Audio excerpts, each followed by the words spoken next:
Hello everyone, welcome back to Recruiter Talks.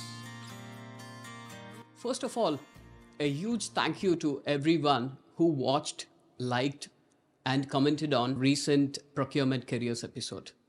We were overwhelmed by the response, with the episode almost reaching 9,000 views.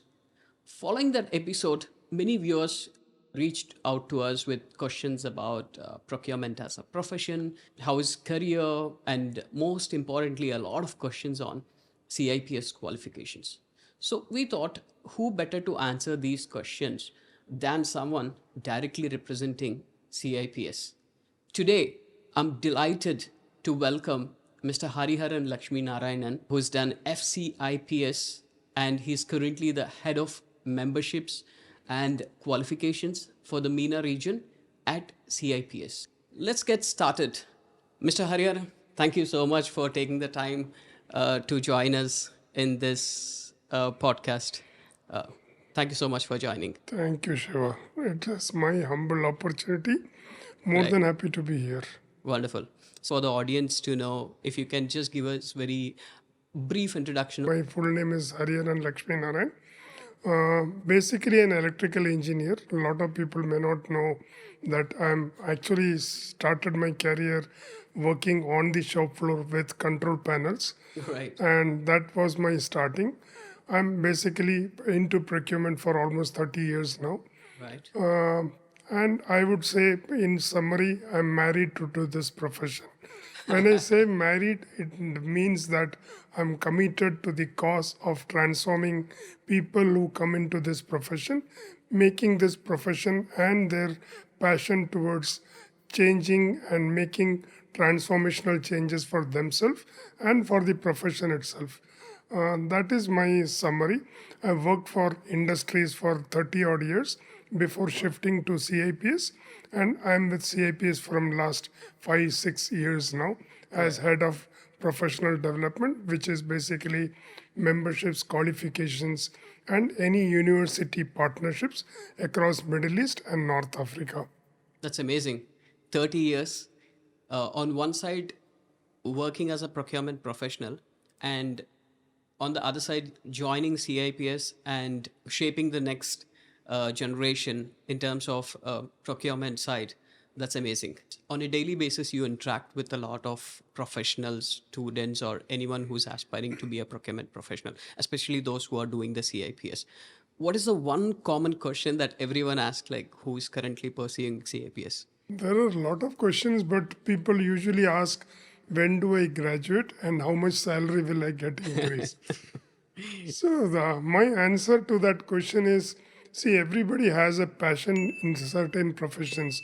Right. There are reasons why somebody takes engineering, why somebody takes a medical profession, somebody takes a legal profession. If you're taking a general graduation and going into any line, that could be preferably maybe your preferences, Right. or maybe you want to evolve itself. But if somebody says that I've taken medical or I've taken engineering, then there is a cause behind it and there must be a passion behind it. So similar to that, if somebody is taking CIPS, there has to be a passion behind that. You want to evolve yourself in this profession. So my answer to everybody who is asking, what do I do in CIPS? I just say that learn and enjoy the learning journey. It is like going on a hike in the weekend. You don't worry about the destination. You just enjoy the journey, take sufficient breaks, and keep learning and keep growing. As long as you do that, you will enjoy it. Otherwise, every time you'll be thinking about how much salary I'm going to get, and you will end up tripping somewhere.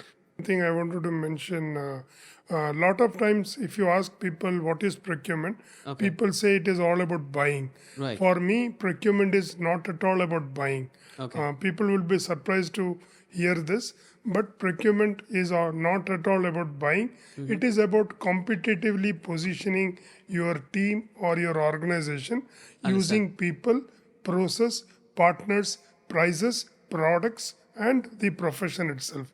This is what you need to do. Making a PO is the last stage. Making a contract is a last stage. Understanding the legal terms, understanding what does a supplier expect, understanding what you are expecting, how do you use that contract page to make everything visible, legible, clear, transparent for everybody to understand. And to do that, you need to be engaging yourself with different stakeholders, different people, and spending time understanding where your company is today, Right. what the environment is today, what is it going to be when you place the contract, what is the dollar exchange going to be, what Right. is the geopolitical environment going to be. Making a lot of understanding of that is important. People say, I am very passionate about procurement. What do? I buy. I just make contracts and POs, Right. which is not procurement, to be honest. 100%. I think this is a good, it contributes a lot, like for someone who's actually pursuing career. True. Thanks so much for that. When someone tries to do any certificate, the first thing is, do I get a job if I do this certification? So my question would be, if I do CIPS, will I get a job? Everyone has, like, when they try to do any sort of certification. So since we are talking about CIPS, what's your response to it? There is a difference between certification and qualification. So, do you want to Okay. get a certificate or you want to get qualified? Both are two different things. Yeah. I'll give you further example. When somebody comes to Dubai, the first thing he wants to do is to get a license. The Right. reason is because you need a license if you want to have a job in Dubai, Right. because that is fundamental requirement. Right. So a lot of people chase the license. Right. Now, getting a license is quite easy. You Right. can understand what the your tutor is saying, follow the rules and regulations, and make sure that you answer or you do all of that in your driving test, Right. and they will give you a license. Yeah. But that does not necessarily make you a great driver.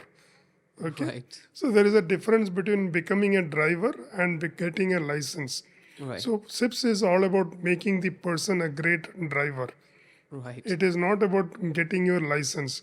Right. So that is where SIPS brings the difference. Yes, now the question is whether it guarantees a job. Yeah. Unfortunately, any university in the world will not give you a guarantee for any jobs. Honestly, yeah. True, let true. everybody say that yes, we guarantee jobs. I don't think any university or any program can give you that. But I will make a difference. People who are applying for jobs, let's say, if you have a SIPS qualification, you get screened on the top.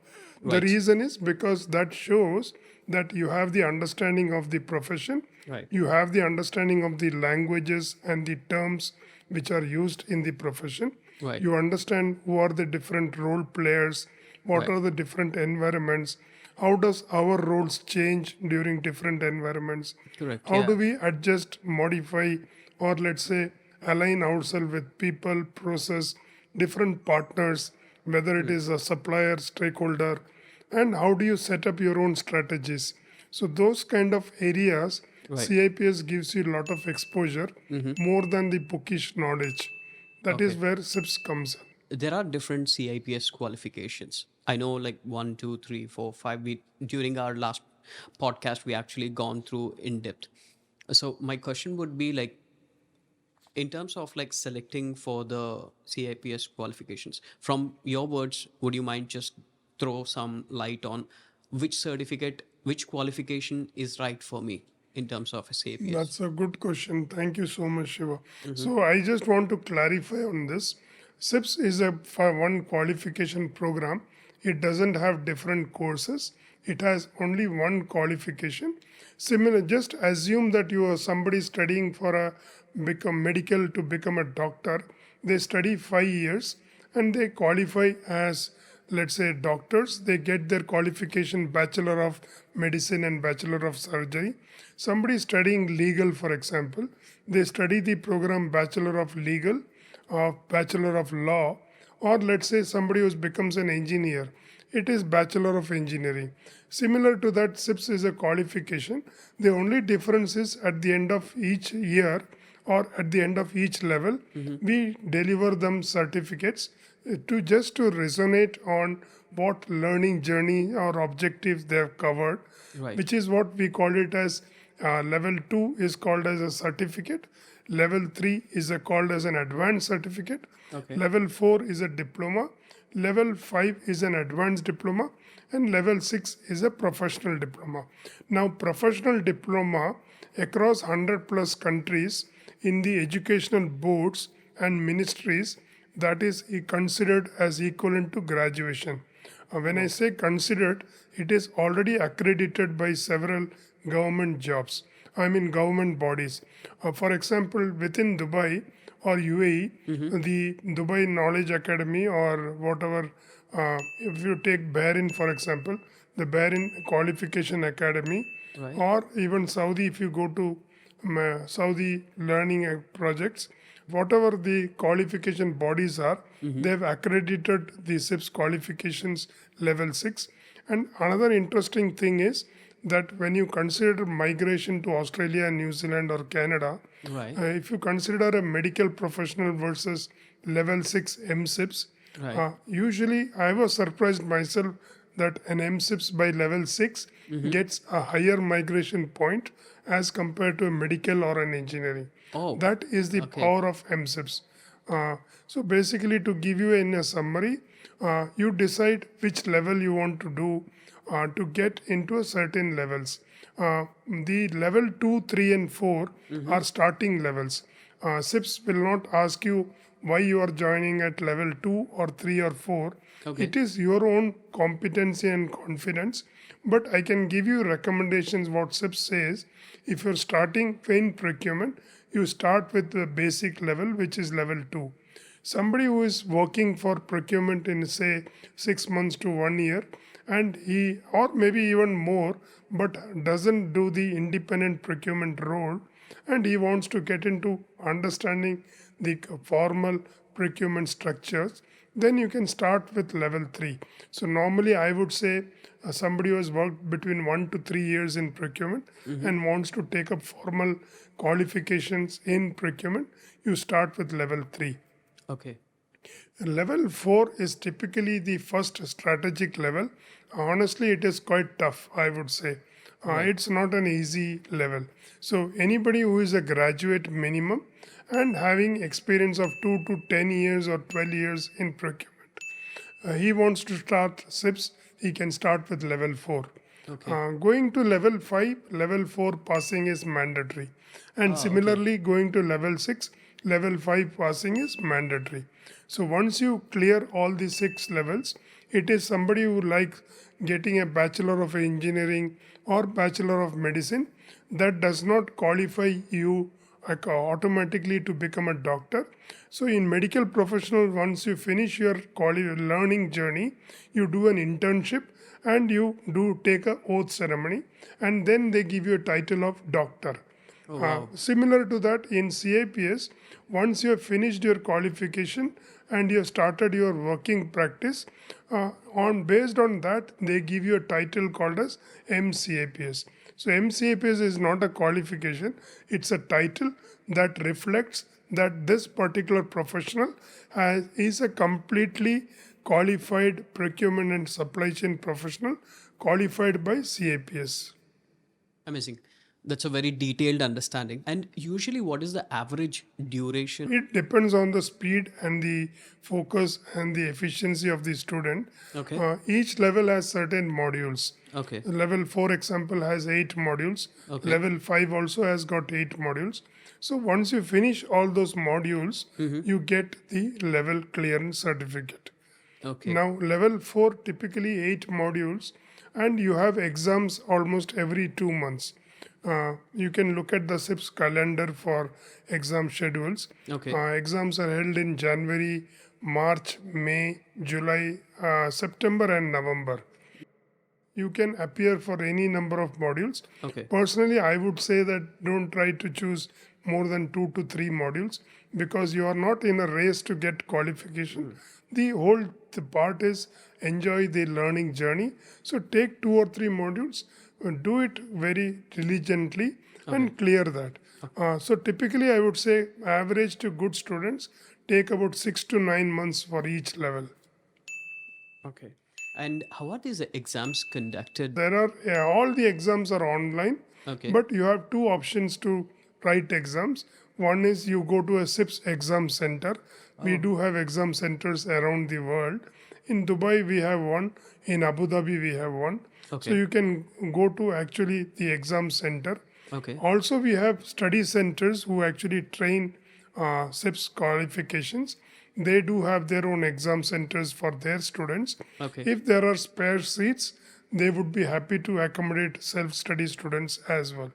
Understand. Apart from that, if somebody says that I don't want to step out of my house or my office, then CIPS provides something called as remote invigilation, on which you connect to a third-party invigilator through your mobile. Okay. On that, the invigilator will be watching you. All right. You will appear exams on your laptop. Understand. The framework is very strong. You mentioned about study centers. So anyone who is doing CIPS, I assume they can do online as well as in person, like the classroom trainings as well. So it is not called as online, it is called as self-study. Self-study, You can okay. buy, you take your memberships, buy your books, do your own study and write your exams. Okay. Typically, I would say, but 60% to 70% of the working professionals do take exam SIPS on a self-study mode because they find it easier to study at home or at workplace. More importantly, they may not find the time and the alignment with the study center sessions, so they take self-study. But other option is you can register with any CIPS study center and you can study that. CIPS doesn't deliver the tutoring directly. Ah, okay. It's through study centers. Through But I study think still study centers help us.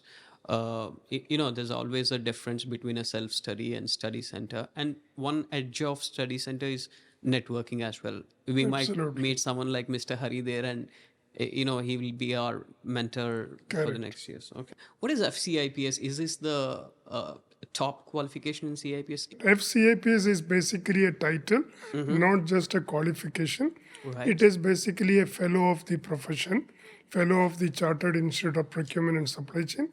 And unlike any other profession where a fellow is there, the fellow stands for somebody who is outstanding in that profession and is contributing towards the growth of profession, development of the profession Right. at a high senior leadership level, Right. trying to encourage people and bringing out professional development, trying to evolve the profession for the future. Right. That is what is the title. Okay. And you have to do certain things to achieve that title. Right. And if I may ask you, how long did it take for you to achieve FCIPS, your fellowship? So basically, it requires, the mandatory requirement is you need to be first an MCIPS, Okay. which is basically a full member of CIPS. Right. And also, it is called as the full qualifications. Okay. So once you have done that, you need to start contributing towards the profession within the organization where you're working in terms of the good practices, in terms of people, process, and performances. Okay. Going into seniority in an organization. Separately, outside the organization, how do you play your role towards developing the profession in terms of, let's say, mentoring people, Right. or maybe bringing out some research articles, Right. trying to bring out best practices, Right. trying to evolve the profession. And Okay. if you are recognized and if you think that you stand out in terms of internal corporate growth Right. and the external contributions, Yeah. you can apply for a fellowship to CIPS. Right. Sure, it took a lot of time to achieve it. But yeah, thanks. That's very I informative. just wanted to add, if somebody is struggling, not that every CIPS head of professional development would do this, but I'm happy to take people who are wanting to study CIPS. They have any questions, they can reach out to me. I usually say this and my boss laughs. I say that I'm available 365 days, 24/7. You can WhatsApp me and I will be happy to send you messages back, giving you answers. You can reach out to me for any questions on CIPS. That's amazing. That's so nice of you. I'm sure you'll be having a lot of comments. I have done CIPS qualification, but I have not got a job. So, where do you think I have gone wrong, Mr. Hari? It's a good question, honestly. A lot of people end up asking this. I spent a lot of time and money on SIPs and Mm-hmm. I've not got anywhere. So, my only thought is that you need to take a one step back and look at yourself. Are you preparing yourself? SIPs is not a blank check to a job, but you have to build yourself and you have to use that check very efficiently. Uh, how do you prepare yourself? Does the world know you? You have in today's world, you have LinkedIn and lot of professional platforms. How are you able to sell yourself? Is the world able to see you? Are you really positioning yourself on the LinkedIn? There are so many networking events. We end up saying that we don't have time, our work is very tight, we are Right. not interested to go out on weekends. Uh, you have to make your initiative other than just having a SIPS qualification. You'll also have to look at your CV, how you're producing it.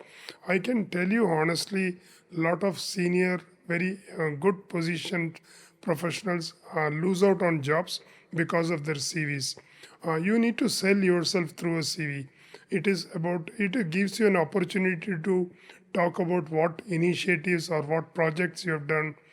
They don't want to know what languages you have taught or how many roles or how many bullet points you have put about your roles and responsibilities. Nobody really cares about that. What they care is what is it that you have brought results in terms of people engagement, in terms of partnership empowerment, in terms of making small to big changes in Right. procurement. How have you made contracts different? How have you made strategies in suppliers and stakeholders? Cost reduction, a lot of people put their bullet points in dark. I've saved 5 million, 20%, 30%. It really, to a very good procurement leader, it would not make any sense unless you bring it with a conviction of what kind of category management or what kind of vendor strategies. You'll have to play all of that thing. Second thing is connect with people as much as possible. When you go to conferences, Mm-hmm. you will see people standing right at the last, or they just walk in to where the coffee is, or where they have friends on a table. It Right. is very easy to go and stand there. You will have to have that courage to go and stand where you really want to stand with leaders and procurement professionals. Say, I'm so and so and I work in procurement. Introduce yourself. Take those little chances and just force through your entries. And then when you are on the limelight or scales, Mm-hmm. then you can use your SIPs to say that I am also CIPS professional. Right. If you say that I'm only a SIPS and wait for the world to come and talk to you, you are in a different world. That is Right. where I think it makes a big difference. And I can tell you examples of so many different people who have struggled for jobs Mm-hmm. and have done the mentoring Right. and they have really got very good positions, good breaks. It is Right. all about taking that initiative. So you have a LinkedIn account. What do you do with that? Use that to share your expertise. Maybe you must have done a small initiative. It doesn't matter whether 100 people know or not, but use the LinkedIn to draft that and position saying that how I have played a difference, or what did it excite you, how did you work with people, and let the profile or let's say your followers pursue that. And more importantly, when you're on LinkedIn, try to follow a lot of leaders, try to follow a lot of CPOs, senior professionals, because they must be posting a lot of stuff. Unless you see, otherwise, if you don't follow, there will be so many different posts which you will miss out. So it is important that you have a balancing of where you are trying to sell yourself and also will make your qualification stand out for you. That's amazing. You touched on various interesting subjects. First is upskilling, next is networking, and third are some interview, tips. How do you manage this mentorship? Like, I understand mentoring 5 or 10 people, it's a different scenario, but mentoring huge teams and in various countries, how do you do it? It's all at the end of the day, it comes out as a passion. Right. See, there are certain people who are very passionate about reading. Right. So you will find them in every corner reading books, Right. whether it is a metro or a bus. And you will find there are people who are passionate about playing football or Right. playing cricket. And you will find them weekend morning, 6 o'clock, they're already on the ground. Yeah. So it is all about passion. So my passion is to see the change in positive in people. Right. I mean, everybody, I think that people should be able to champion themselves. Okay. And if they're able to say that they're happy with themselves, which is what I love to see. And that is where my roots of mentoring started. Right. Great. How to find a good mentor? I'm like, for those you have mentored, I'm sure they are very lucky to have you as a mentor. But for someone who is into the journey of procurement, I need to find a mentor. So, one thing I would always say the mentors, if you have the ability to get lost in the people who are mentoring, that is a great ability. I mean, at the end of the day, if you're trying to look for what you're getting, that you will somehow end up losing yourself. So, mentoring is all about sharing your knowledge, sharing your expertise, sharing your experience, Right. but more importantly, without expecting anything back. You should be able to see what the other person is able to get in pursuit for his own personal achievements and personal wishes and, let's say, gains. Right. Making somebody else happy. That is what I would say mentoring, true mentoring is. Is there a way that I can get a mentor if I'm enrolled into CIPS? Within CIPS, there is no mentors as such or mentoring concept. Right. We are trying to evolve that over a scale. Right. But generally, when you're looking for a mentor, Right. and even as a mentor, I'm saying somebody who has the qualifications or, let's say, the understanding of the profession itself. If you are taking a professional mentor, he Right. should have the qualifications and the know-how what that profession involves. That is the first thing. Second thing is he has to have the experience and the exposure to industries, Right. Yeah. Of which course. is important. Third thing is he needs to understand how to work among people, which is a great requirement. Okay. Not just as a leader, as a mentor also, because you will have a lot of challenges when you are dealing with people. Right. And how do you tackle these kind of relationships, interpersonal relationships, or problem evolving, process problems, Right. anything to do that? A mentor should be able to bring that dynamics of, let's say, understanding of the environment, how to evolve oneself, how to sustain oneself in terms of practice and in terms of the knowledge. Yeah. So my point with this question is like, during the journey, everyone tries to find a mentor. So I'm like going back, I thought like, okay, if I had someone who's been in the same industry, they give you some tips, Shiva, do this, do this. Like in terms of be it any proposing any certification, it helps to step up the ladder. So let me just step back one step and say there is somebody who can be a coach. Right. Okay, there can be somebody who can play the role of a guide, Right. and there can be somebody who can be a mentor. Okay. All the three, fortunately or unfortunately, people talk in the same levels Right. or same lines. But for me, it is a vast difference. Somebody who is an expert in the field and who has a great experience, Right. he can be a coach or a guide. To become a mentor, he needs to understand the environment, Okay. he needs to understand the person, Right. and he needs to understand how to mix the environment and the person, which is very relevant.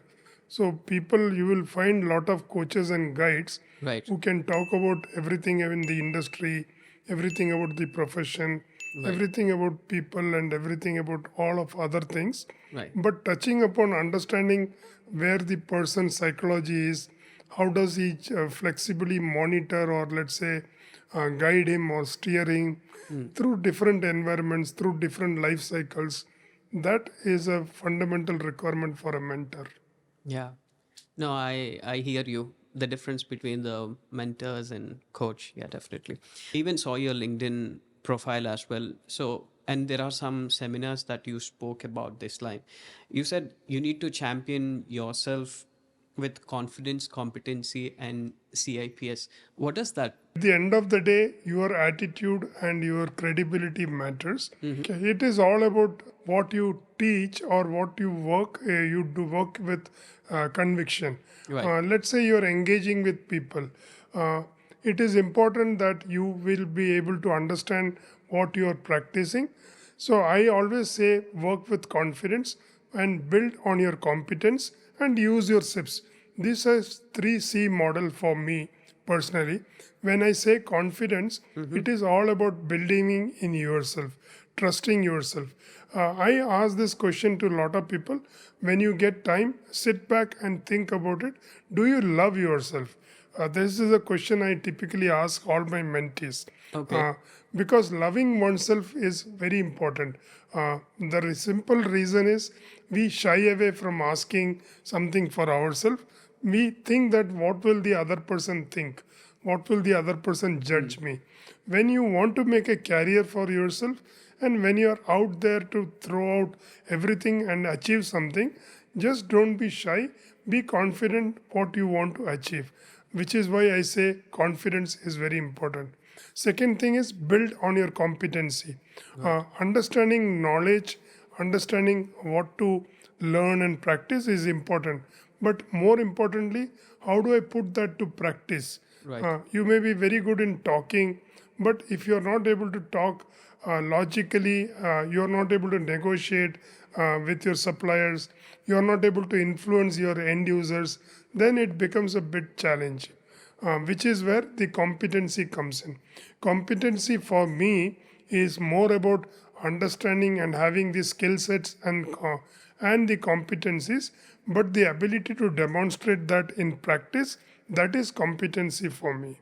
Understand. That's a very good piece of information for those who are doing these qualifications. I'll just take a step back to the previous question. I'm like, when you spoke about negotiation, this question came to my mind. When we are doing the qualification of CIPS, I know there'll be a lot of knowledge that we'll gain on procurement side, strategies, supply chain. But do you also polish on anything on these negotiation, these are interpersonal skills, like anything that's touched upon on those aspects? See, as a professional in procurement, there are three P's which I normally say. Okay. And in fact, P stands for procurement. Okay. P also stands for people. Right. You need to understand what is a person's requirement. You need to be able to study the person. You Right. need to be able to understand the person. You need to be able to communicate with the person. And typically, when we talk about communication, a lot of people do say that I'm very good in communications. Okay. What is important in communication is making things happen.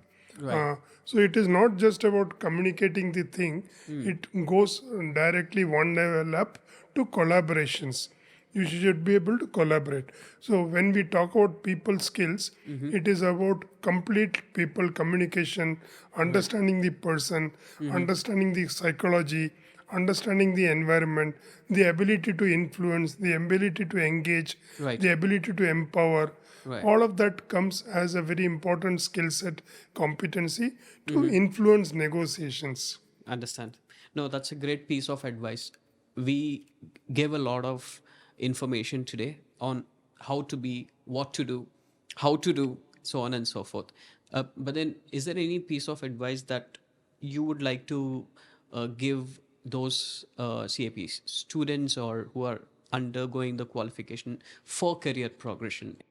Any suggestions? Thing I would tell all the SIP students when you are reading the books, Okay. there are two things I would suggest. One is while reading the books, read the books more like a storybook. Don't read it as a manual or a lesson book that exams. While reading every page, the human psychology is that what questions is going to come, and I'm trying to prepare for that. Right. If you're doing that, you would be missing out a lot of things. While you are reading, you read it more like a storybook so that you can build the, let us say, a story in your mind, build a structured way of learning. And second important thing is, as you learn every page, you have to go back to your office and make work practices. It doesn't matter whether your boss agrees or not. In your own small way, you can practice that. Right. Whether it is, let us say, improving the tender, you can prepare your own internal RFQs which you're making. Try and see what you can get something from CIPS to be put in that. When you're talking to your stakeholders should be able to judge that this person is learning something from somewhere, Right. because your way of asking questions, building them answers, building them the proposals, building the comparatives, building the vendor metrics, everything needs to be reflected on what you're working. And that is what CIPS students must be doing. Understand. I just got one question for you. Now AI is influencing almost across all the industries. I just want to take your view on AI in procurement in very few words. 10 years back when I started, there was no PowerPoint. And today, if you don't know how to use a PowerPoint, you cannot work. Even if you are a qualified CIPS professional, still you need to know the power to use a PowerPoint. And same thing is with AI today. It is not about AI replacing people, but AI will replace people who do not know how to use an AI, which is relevant. I'll give you simple examples how it is used in a common day-to-day in procurement. You get lot of pricing proposals. End user wants a very clarity on what you're presenting. You can make your own comparative statements, vendor analysis, but making sure that you have read the entire proposal of 200 pages or let's say 100 pages. I want to build a Burj Khalifa, and somebody has given you a proposal. 3 vendors have given you some 200 pages use.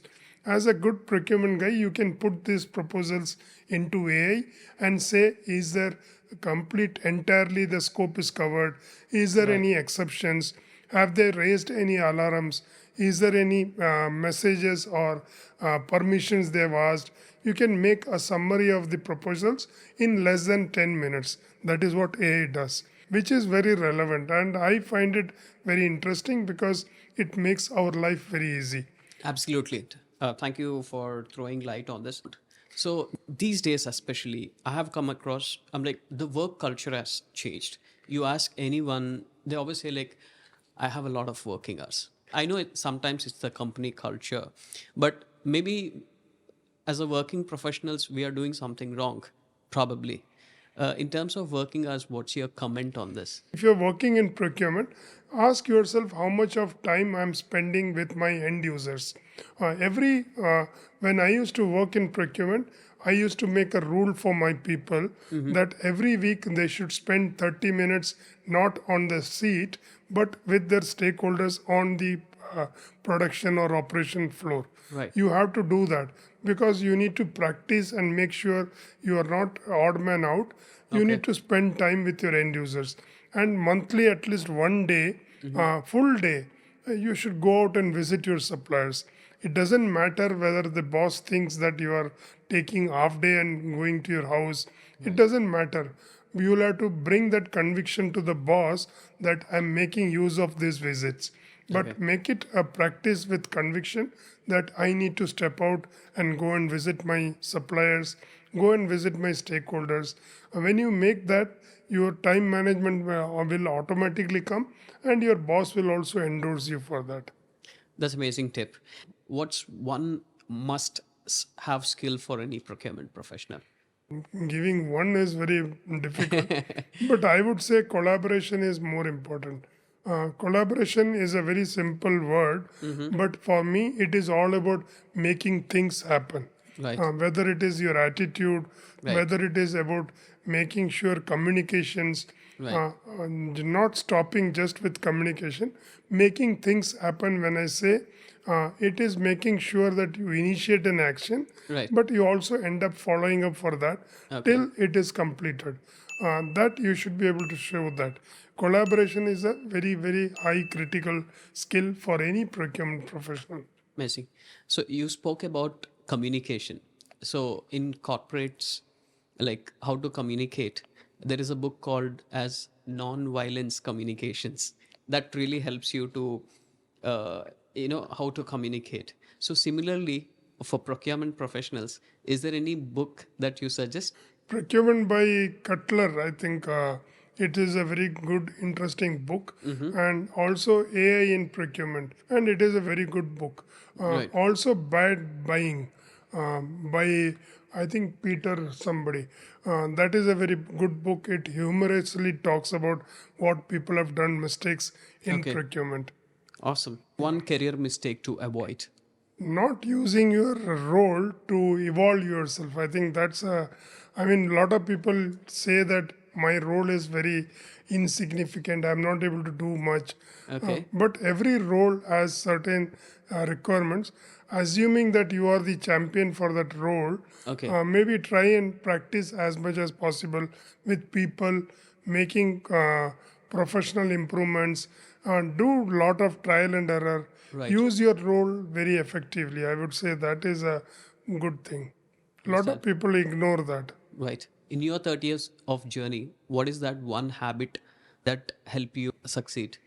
Determination. Right. So I would say people have to have that consistency of commitment, which is called as determination. If Understand. you are consistent and if you are committed, definitely you will be able to achieve your goals. Wonderful. Thank you so much for all the information about CIPS. I know CIPS has a website and we can get as much as information as we could. Also, any other sources you would recommend to get more details about About CIPS, CIPS. PSC projects? Let it be some assessments that are done for refreshers. So how do you contact CIPS? It is basically you can send an email to meena.enquiries at Okay. cips.org. Right. Enquiries is meena.enquiries. Okay. Otherwise, you can visit any of our CIPS study centers. Right. All of our study centers globally Okay. are listed on www.study.cips.org. Cips.org is our website. Okay. Just before that, you put study dot, Right. and that is where all our study centers are listed. Okay. Walk out into any study center and you should be able to connect with them, ask them questions. They Right. would be able to happy to evolve or answer you. And if you have any questions, you can always reach out to me on LinkedIn Right. or on my WhatsApp. Understand. Just before we end the podcast, what advice would you give the, uh, upcoming students or entry level professionals who are trying to start their career in procurement? Life is fun, to be honest. Try and make sure that you enjoy it. Don't do it for the heck of it because you're getting salaries. Just do it more for fun and connect with people. Have the daring to go out and talk to people. And for everything, there is a business logic. There is a logical mindset for everything. Why something happens. When you go out, do you take the stairs or the lift? Why is the stair? Why is the lift? There is a process behind everything. Try and understand that process and enjoy everything. Whatever you're doing, don't underestimate yourself. One thing I would always say is trust yourself and love yourself. That is very important. Amazing. Thanks so much for taking us through the journey of procurement. I learned a lot. There are a lot of new things that I came across during our discussion. I really appreciate your time.